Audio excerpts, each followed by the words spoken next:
संसार क्या है पार्थ? मानव, दानव, पशु, पक्षी, जंतु, कीटक, मत्स्य, वृक्ष, ये सब कैसे बनते हैं? किन पदार्थों से इनका जन्म होता है?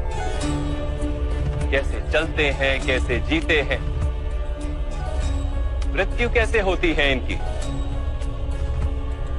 और मृत्यु के पश्चात क्या होता है?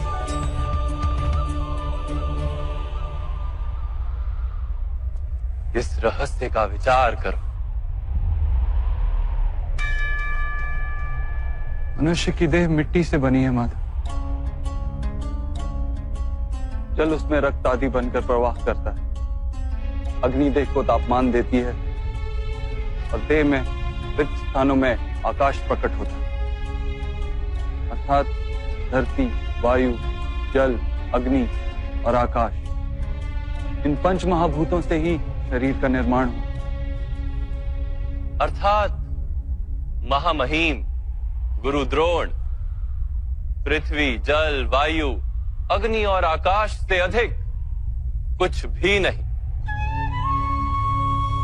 धर्म ज्ञानी भी पंच महाभूत का जोड़ है और अधर्मी भी। तो मोह किसका कर रहे हो पार्थ? मिट्टी का? परंतु माधव, इस मिट्टी के देह से ही तो मनुष्य एक दूसरे का परिचय पाते हैं। सारे संबंध इस मिट्टी के देह से ही तो होते हैं।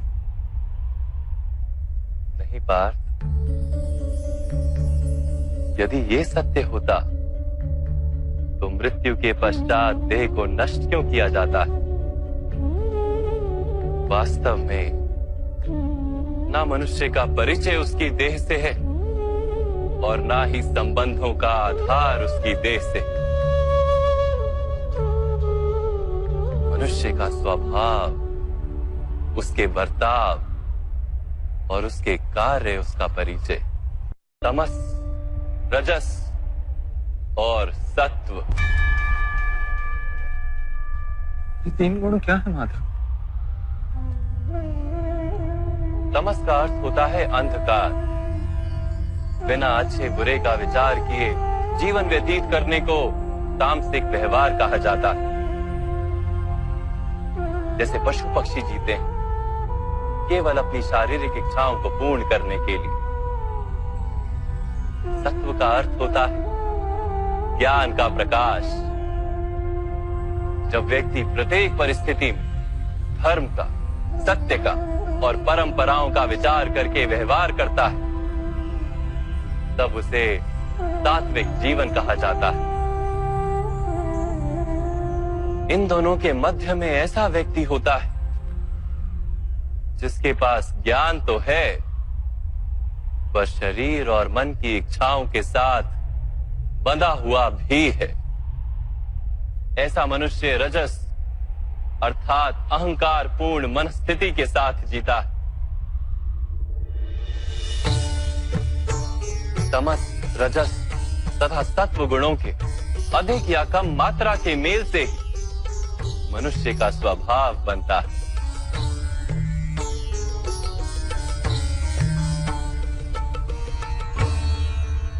सामने देखो पार्थ,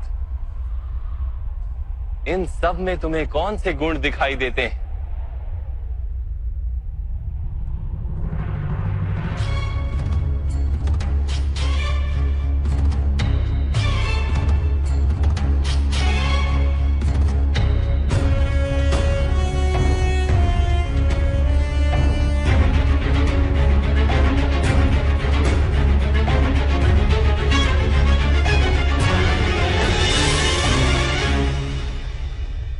युवराज दुर्योधन धर्म जानते हैं परंतु वहन नहीं करते। उनके जीवन का केंद्र अहंकार, अर्थात उनमें तमस कम है, रजस अधिक है और सत्वगुण पूर्णता नहीं।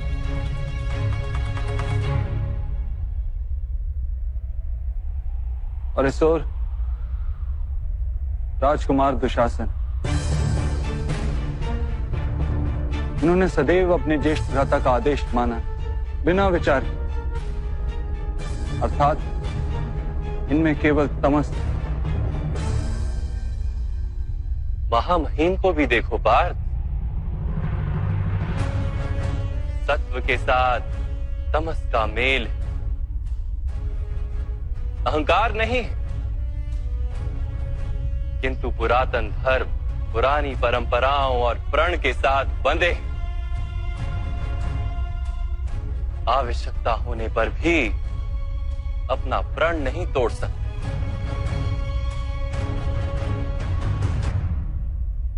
गुरु द्रोण को देखो, ज्ञान और अहंकार दोनों ही हैं।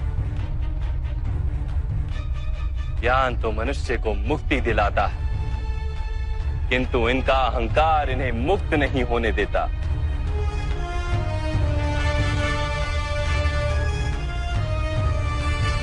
परंतु माधव,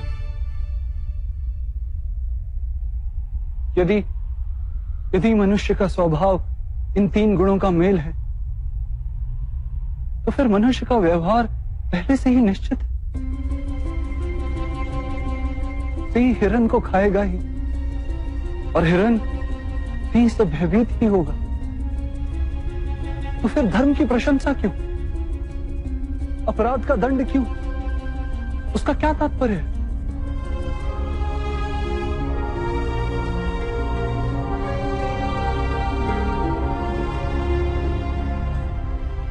उत्तम प्रश्न है पार्थ, किंतु पहले मनुष्य क्या है ये तो जान लो। मनुष्य केवल 5 महाभूत नहीं, 5 पदार्थ नहीं, 5 ज्ञानेंद्रियां, 5 कर्मेंद्रियां तथा 3 गुण, ऐसी 23 वस्तुओं का मेल भी नहीं। मनुष्य को चलने फिरने तथा कार्य करने हेतु शक्ति की आवश्यकता होती है, और उस शक्ति को चेतना कहते हैं। तो क्या माधव, मनुष्य इसकी चेतना है? नहीं पार्थ, मनुष्य की चेतना के साथ उन 23 वस्तुओं के मेल का नाम प्रकृति। 24 वस्तुओं से बने मनुष्य नामक यंत्र में वास करता है पुरुष, अर्थात परमात्मा का अंश। उसे आत्मा कहा गया। जब प्रकृति और पुरुष का मेल होता है, अर्थात जब परमात्मा का अंश आत्मा बनकर देह में वास करता है, तब मनुष्य जीवित होता है। यह आत्मा क्या है माधव, और इसे जानने का क्या उपाय? मनुष्य जैसे रथ का उपयोग करता है, वैसे ही आत्मा शरीर नाम के इस यंत्र का उपयोग करती है। शरीर के माध्यम से शरीर के सुख दुख का उपभोग करती है, किंतु आत्मा शरीर नहीं पार्थ।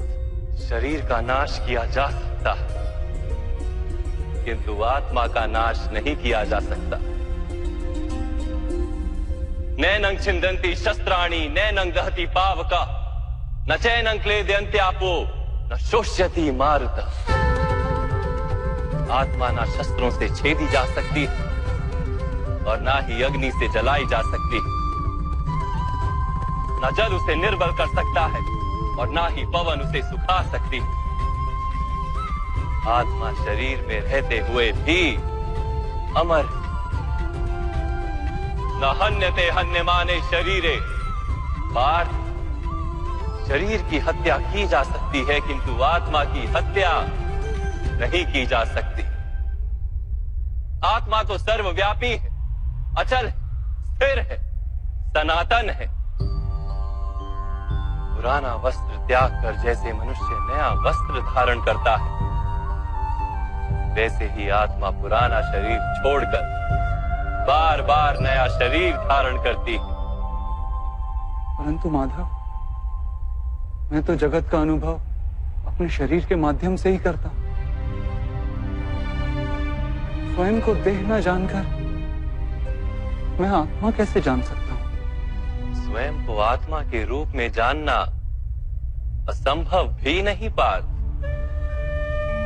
अंध भी जीते हैं, गूंगे भी जीते हैं, जिनके पास हाथ पैर नहीं होते वो भी जीते हैं। स्पष्ट कि शरीर मनुष्य नहीं, जिसकी चेतना चली जाती है, जिसे मूर्छा आ जाती है, वो भी जीवित रहता है। इसलिए स्पष्ट है कि मनुष्य का चेतन तत्व वो भी शरीर नहीं। इसी प्रकार जो व्यक्ति अपने भीतर खोज करता है, मैं इंद्रियां नहीं, शरीर नहीं, भावनाएं नहीं, विचार नहीं, ज्ञान भी मैं नहीं, जो ये समझता जाता है, वो अंत में स्वयं को आत्मा के रूप में जान ही लेता है।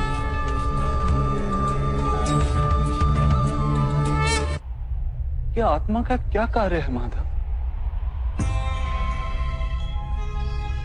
जब पर ब्रह्म के भाग हुए, पुरुष तथा प्रकृति बने, तब पुरुष अर्थात परमात्मा के अंश ने आत्मा बनकर प्रकृति की प्रत्येक वस्तु में वास किया।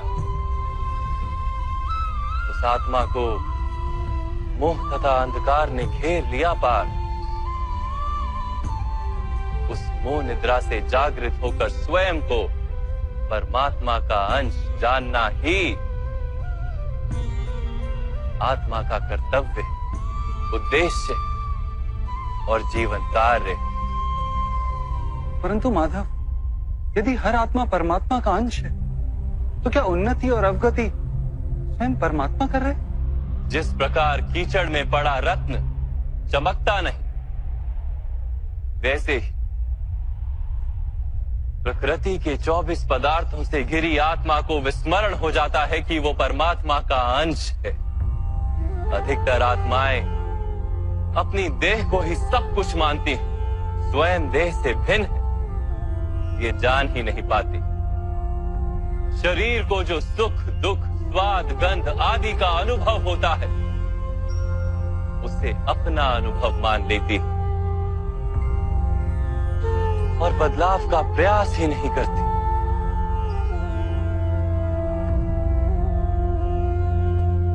जो आत्माएं बदलाव का प्रयत्न नहीं करती, निरंतर अधर्म करती रहती हैं, उन्हें जागृत करने के लिए दंड देना अनिवार्य है।